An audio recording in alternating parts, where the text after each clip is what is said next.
Франциядан түрмеден болғанда шыққанда мен қолымда біраз бизнес қалды деп ойласам, қарасам ол бәрін тартып алыпты. Жаңа нотариустан поддельный подпись жасап, Мәскеуде, басқа қалаларда қарасам бәрін тартып алыпты. Тек қана рейдерлік емес, алаяқтық рейдерлік жасаған екен ғой сіз бизнеске қатысты. Иә.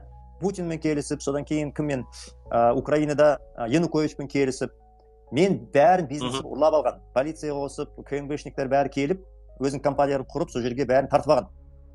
Сонда қазір енді біраз халық бар, сенбей жатыр. Мен қазір халыққа сұрап жатырмын ғой, маған көмек керек, адвокатқа ақша жинап жүрмін деп. Енді біраз адамдар сенбей жатыр. Қалай кеше миллиардтай ақшасы болған. Қайдағы миллиард? Менде миллиард болса, мен жүретін бе осындай халықтан ақша сұрап, жаңа не активистер бар ғой, олардың семьяларының көмектесіңдер, пост жазып жатырмын, ақшаны жинаңдар деп көмек сұрап жатырмын. Менде миллиардта ақша болғанда мен халықтан бірдеңке сұрадым ба? Оның алдында оппозицияда жүргенде мен бір үндеу жасадым ба? Халық менде ақша жоқ деп. Жоқ, мен газетті құрдым, телевидениеде құрдым, партияда қаржыладым, халыққа көмек беріп жүрдім. Жыл сайын 15 миллион доллар жаңа не благотворительность дейді ғой, сондай көмек беріп жүрдім. Қайырымдылыққа шығарып отыр. Иә, ондай уақыт болды ғой. Мен ақшам болғанда, мына билікті бір жылдың арасында құлатады едім, шынды айтқанда. Оны қалай жасайтын едім? Мен оның алдында халыққа үндеу жасап, бәрін түсіндіріп жатырмын. Ячейка құрыңдар деп айтып жатырмын. 20 мың адам сол ящикқа жиналғанда, арттарына 3-4 адам шақырып, аз болғанда 100 мың адам бір күнде шығады да, оларға басқа халық қосылып, далаға көшеге аз болғанда 500 мың адам шығарады деп, солай үндеу жасап жатырмын, айтып жатырмын, иә?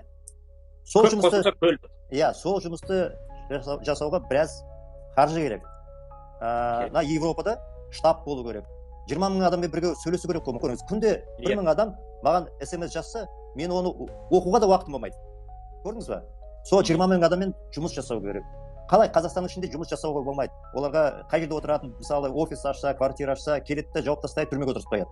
Сонымен бізде олардың да биліктің қолы жетпейтін жері болу керек. Ол Европа жақта біраз жігіттерді жинап, мысалы, аз болғанда 50 адам керек.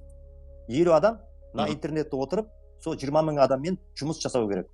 Оған қаржы керек. Сол 50 адамды бір жерге жинап, квартира арендаға алып, содан кейін канал ашу керек, видео. Оған контент екі тілде, қазақ, орыс тілінде контент жасау керек. Содан кейін танымды адам видеоға шығып, бәрін түсіндіру керек.